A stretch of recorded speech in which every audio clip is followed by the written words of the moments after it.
Well, I'll tell you what, I'm going to get a little interactive here. We've got to get a little more excited in this crowd, okay? I want to see some smiles, Are we happy to be here?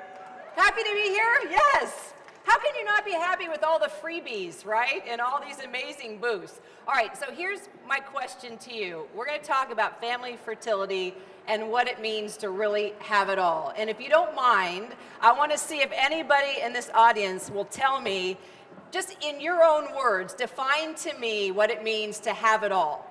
Anyone, will you tell me? Define for me what it means to have it all. There has to be a brave, okay, wait a minute, we got someone, I love it, all the way in the back. Come up here now. I want you to define for me what it means to have it all. Oh, my guess is going to be this baby right next to you. That's the first one, but you have to be content what you have. Be content with what you have. That's it. And thankful. Thankful and content with what you have. Defining having it all. I love it. And beautiful, beautiful baby, by the way. Who else? Define for me what it means to have it all. I've got it. Oh, I know. Come on. I can see you churning. What does it mean to have it all? Tell me. Being here with my daughter year after year, celebrating mother and daughter weekend away after 34 years of motherhood. You would never know it. I thought you were sisters. And also to be a grandmother of 2 beautiful grandchildren. It's a blessing beyond compare, and I have it all. There you go. Thank you so much. A mom, a grandmother. They've been coming as a mother-daughter team for this many years now. Define for me one more time, what does it mean to have it all? Ladies, define for me. Oh, I see. Oh yeah, your friends just pointed you out. Tell me what it means to have it all. Define for me what it means to have it all. Family. Family. Security. Security. Love. I don't know. That sounds good to me, just family and security. Is this your family with you right now? These are my sisters. I love it. Talk about a girl's day out, huh? Yeah. Ladies, thank you. Thank you. Well, you know what's interesting? All of you that I just asked, you mentioned family. You mentioned a child. You mentioned a grandchild, right? Family, fertility, defining how you have it all. And how does that rhyme go? First comes love, then comes marriage, then comes baby in the baby carriage. Okay, we know that's the traditional nursery rhyme, right? But we're anything but traditional here today. I'm telling you right now, we are going to talk about changing the rules, changing the traditions, the nursery rhymes, expectations, what your grandparents told you, what society has told you. And today we're going to talk about each one of you and your inner power. And we're going to talk about family fertility and what it really means to have it all on your terms. And here's the beauty of our conversation today. As women, we have options now. The so-called modern family has been completely redefined. Whether you're single, gay, straight, married, partner, older, younger, you can have babies thanks to science. Thank you, science. And with all these different paths and options available, we can embrace our differences and our difficulties.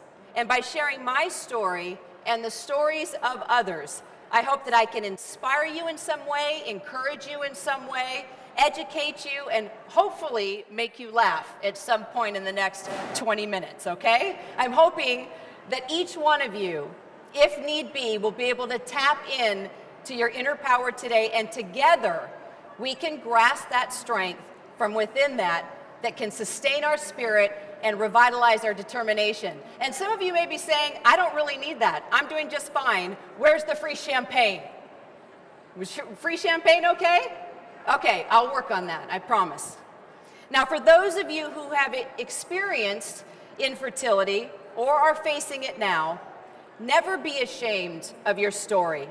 Don't ever hesitate to talk about your struggles, because we need to normalize the infertility conversation and embrace the entire journey with as much positive thinking and love that we can.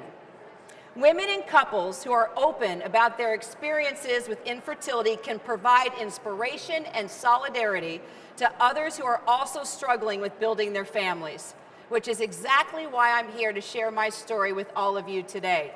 Now, Michelle noted in the introduction that my career took off in the 4th grade, but actually, it started much earlier than that. My mom tells me stories about when I was a toddler that I would just disappear in the grocery store and she'd find me conversing with total strangers on aisle number 7 or aisle number 11. And when we'd go on airplanes, she said that I always wanted to sit by myself so I could meet somebody new. And I did. So by the time that I hit elementary school, I had pen pals from all over the world, back when we would send postcards and write letters. And then came the creation of my newspaper in the 4th grade. And let me tell you how that happened. I was involved in this theater class with a friend of mine in school, and she told me that her dad was a piano tuner. And I said, really? What, anybody interesting by chance, You live in a very nice area? And she said, oh yeah, my dad tunes Dr. Seuss's piano. Okay, I'm in the 4th grade, and I'm thinking, oh my gosh, I want to start a school newspaper. Dr. Seuss would be perfect interview for my school newspaper. So what do? I do the ethical thing, and I go over to Kyra's house one day after school, and I snoop through her dad's Rolodex of names and phone numbers. Of course, that's completely unethical, but I didn't know that. I was only in the 4th grade. I was just trying to get the phone number. So sure enough, I'm going through looking for Dr. Seuss, and she said, I think he's got a different name. I think his real name is like Ted Geisel. Okay, because I'm not finding Dr. Seuss. Sure enough, there's Ted Geisel. I get the phone number, I dial him up, and I said, yes, Dr. Seuss, this is KyraPhillips. I want to know if I can interview you for my school newspaper. And then I remember silence on the end of the phone. Hello? How did you get my number? Here was the famous Dr. Seuss that wrote all these children's books, and he was clearly angry with me. He had no interest in giving me an interview. He just wanted to know how I found his phone number. I was honest. I told him. The next thing I knew, he did give me the interview, and my newspaper was off and running. Now, you would think with a story like that everything for the next 4 decades would come pretty easily for me. But actually, it was quite the opposite. I had passion, I had fire, I had personality, I knew what I wanted to do, but that doesn't always earn you straight A's and stellar test scores, and that's what I needed. When I graduated high school, my grades were average, my SAT scores were just horrendous, so when I started looking at colleges to become a journalist, my options were very limited. So I started out at a small liberal arts college, not sure if I actually had the chops to make it in the news business. And I'm going to fast forward just for a minute because I love to tell this story. I ended up being a reporter in Los Angeles, California, and I worked with this photographer, Joel. And Joel worked with a lot of really interesting reporters. And he told me this story working in Tennessee as a photographer with this young reporter. And she was brand new. And they said, please look after her, take care of her. She needs, some moral support. It's her first job. And they went out on assignment, and this is to just show you how far back we're going. She had to cover the arrival of President Jimmy Carter in the United States. So they're at the airport, and she's trying to do a stand-up. You know how you see reporters at the mic explaining what's going on at the scene. And she's doing stand-up after stand-up after stand-up, and it's just not clicking. She's just not getting it right. And Joel's thinking, oh, this poor thing, she's got to keep doing it and doing it and doing it. Is she going to be able to nail this? This young reporter. And finally, after about 25 takes, she gets it. So Joel tells me, as the story goes, he's with this young reporter in the news rig, and she's getting really emotional. And she said, you know what? I just need to get something to eat. Can we just pull in somewhere? And he says he remembers backing out that news rig into a Burger King parking lot. She wanted to go to Burger King. And he's backing up, and he hears this sobbing and this crying. And he looks over and he says, what's wrong? And she says, I just don't know if I'm going to make it. I don't know if I've got what it takes. And he turns over and he stops the van and he looks at her and he says, don't worry. Everything is going to be fine, Oprah. I love telling that story, right? Because it's all about inner power. We all have it. It's a matter of finding it. But that's where things for me actually took a turn. Well, at this liberal arts college, this fire to be a reporter was still burning. I didn't want to give up on that yet. And I remember calling up a local news station, and I said, hey, can I just come shadow for a day? Can I see what it's like to be a reporter? Can you teach me the ropes? And at this small station where I was going to college, you know, you did everything. You shot, you edited, you wrote the scripts, you anchored the news, you did it all. So I came, I watched how they did it, and oh yeah, I really wanted to do this. I was interested. It just looked exciting and exhilarating. So this reporter that I was following around said, well, let me tell you something. You're going to have to leave this small college, and you're going to have to go to a much bigger journalism school. He's telling me, I went to University of Southern California. They've got a great journalism school, and I thought, oh, I am never going to get into that school. Didn't have the grades, didn't have the test scores. I didn't have any writing samples, but I went up to the college anyway. I had the passion. I had that inner desire. And they basically laughed at me. They said, you know, it's really nice that you're interested in this business, but you don't have the grades, you don't have the test scores, you don't even have any writing samples. Go back, work on all of that, come back later. I think that they thought they got rid of me. Long story short, I went back to my small liberal arts college and I told all my professors, I gotta learn how to write a news story. Please help me, please teach me. I retook the test scores. I worked on my grades, and I went back to USC and I said, here, I got everything you asked for. You have to let me in. And they let me in on a probationary period. So I was able, if I kept the grades, I would be able to stay at USC, and I did. I had the inner power, I had the strength, I had the desire. It's what I wanted to do. So now I was off and running. And I graduated college with this awesome journalism degree. All my professors were Pulitzer Prize winning and Emmy Award winning reporters. I had incredible internships under my belt, and I started landing jobs. But here was the problem.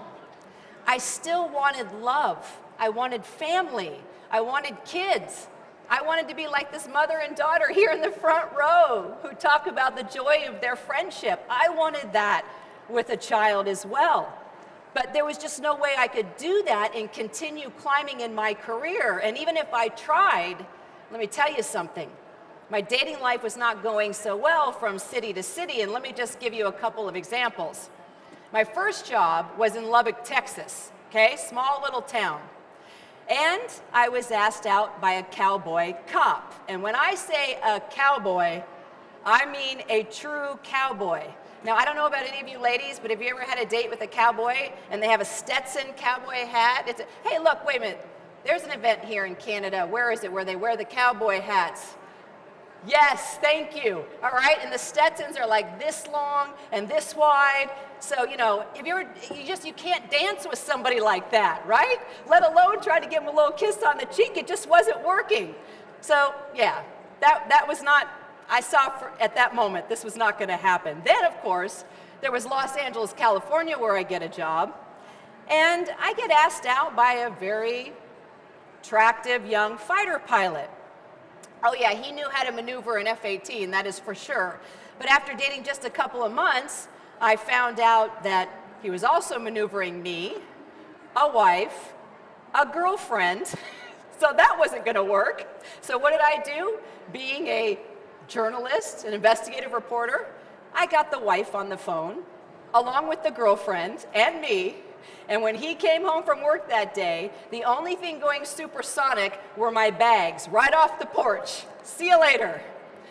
So it seemed like the more I was working on my career and I was becoming more successful, I couldn't get the dating thing right. I couldn't find love, I couldn't find family. I was thinking to myself, is it ever going to happen? So the career was going great, right? Jet setting across the country, working for all these local TV stations, focusing on my career far more than prioritizing my personal life. 5 moves, long hours, little pay, so many sacrifices, no stability. And then came that call from CNN. I had finally made it to the top in my career. It was CNN. I headed to the South Pole. I covered elections. I went to war zones. I flew strike fighters, I interviewed presidents, religious icons, musicians, Medal of Honor recipients, Nobel Peace Prize winners. You couldn't get a more exhilarating career. I got the exclusives, the scoops, the accolades, the awards, but I had no family, no children, no balance. And to me, I did not have it all. So here I was at the age of 30 with this fabulous CNN career, but I still had this yearning inside for a family. So I rushed it. I still thought I had to adhere to this traditional path.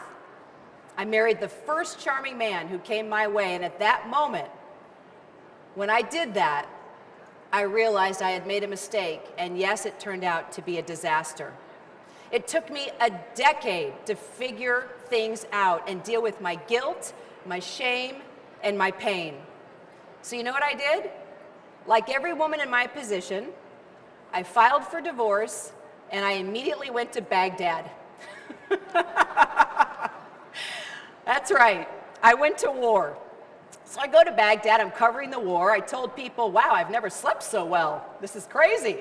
And I think it's because I had left everything behind, everything that I was so stressed and sad about. And I was in a war zone. I just had to focus on one thing. It was my job. So I had a tremendous, heart-wrenching, heartwarming, all the emotions I could tell you, covering the war in Iraq. And I came back, and I was starting to get settled into my regular routine. I was in New York, and I get a call from my security company.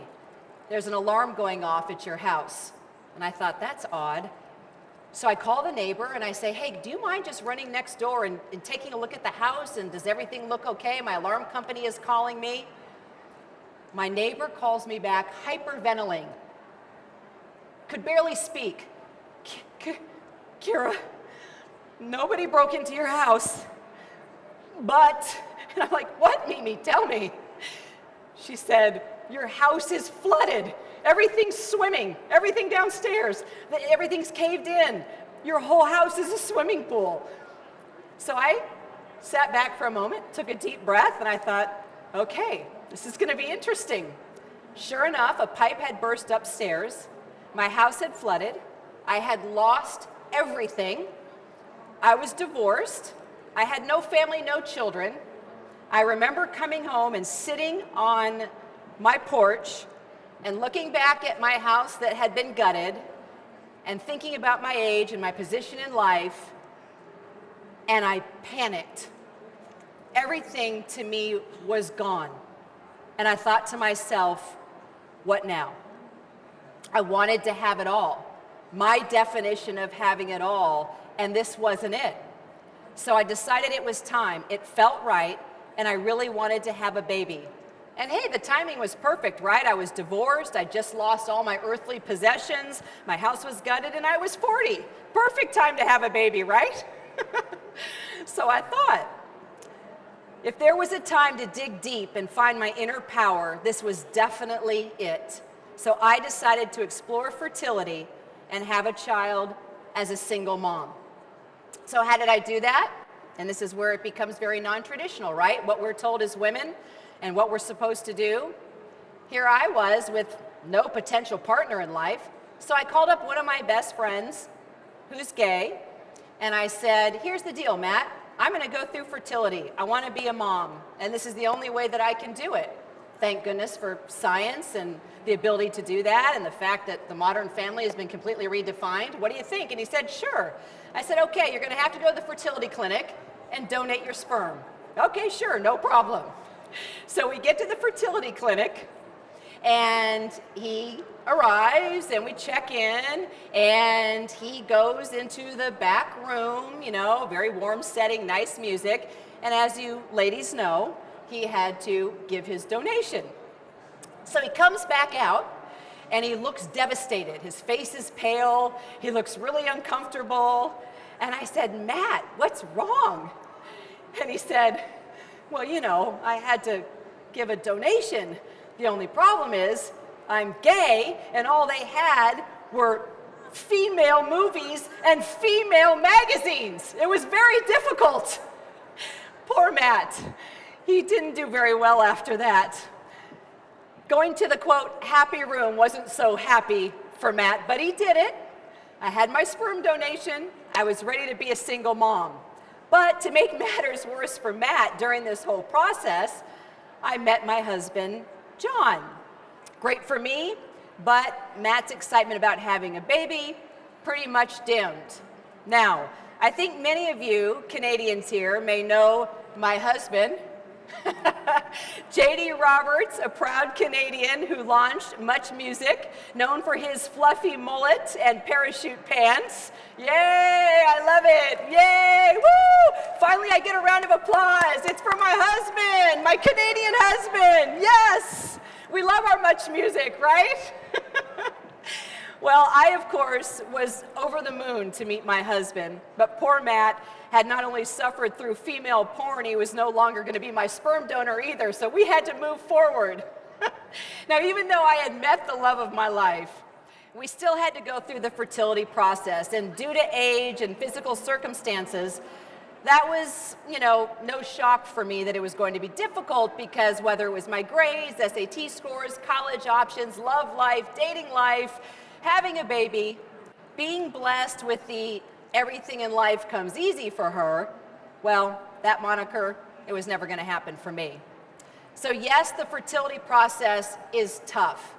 There are tears, anxiety, and that's normal. I remember my first visit to the fertility clinic, and I noticed that there were tissue boxes next to every couch and every chair. Everyone looked so serious and so stoic. And at first that scared me, but with the support of my husband, doctors, parents, and my strong personal desire, I decided from that point on, I was going to embrace it all. I was going to embrace the fertility process and not be ashamed of it and not be afraid to talk about it. The miscarriages, I will tell you, were devastating, but the heartbeats were exhilarating. And that's also why I wrote my book, The Whole Life Fertility Plan. When I was growing up, I didn't have the options that are out there now. I didn't know that what you eat, drink, smoke, breathe, all impact your fertility.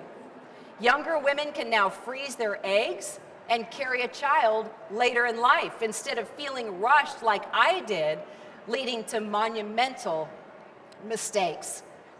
So as we wrap up our time here today, I am truly hoping that I have inspired you somehow, encouraged you maybe, and supported you in some way that we can all be a voice as well to other women who are facing similar struggles.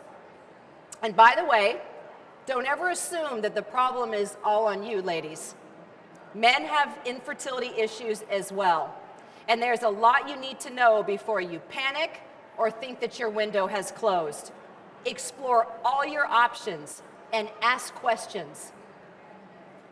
My friends at OvaScience actually just launched a campaign focused on inner power to shine a light on infertility and support the 1 in 6 Canadian couples who are now facing challenges building their families. The goal of the Inner Power campaign is to educate and raise awareness of the extraordinary energy that it takes to face infertility and to celebrate the resilience and strength of those who are experiencing fertility challenges. OvaScience is going to make a donation to Fertility Matters Canada for everyone who shares their hashtag #MyInnerPowerStory, video, photo, or artwork representing their infertility journey at www.egghealth.com/myinnerpower. So I hope so much that each one of you will visit the OvaScience booth while you're here. It's just right over there. You'll find great educational information and resources. You can submit your story to the Inner Power campaign right there on the spot.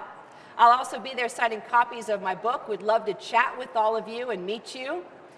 So remember, please, you can have it all, whatever that means to you, and you can define it. You can talk to your daughters, your friends, your goddaughters, your sister, whomever it is in your life. You can define it, and you have the inner power to create it. And let me tell you, I sure did.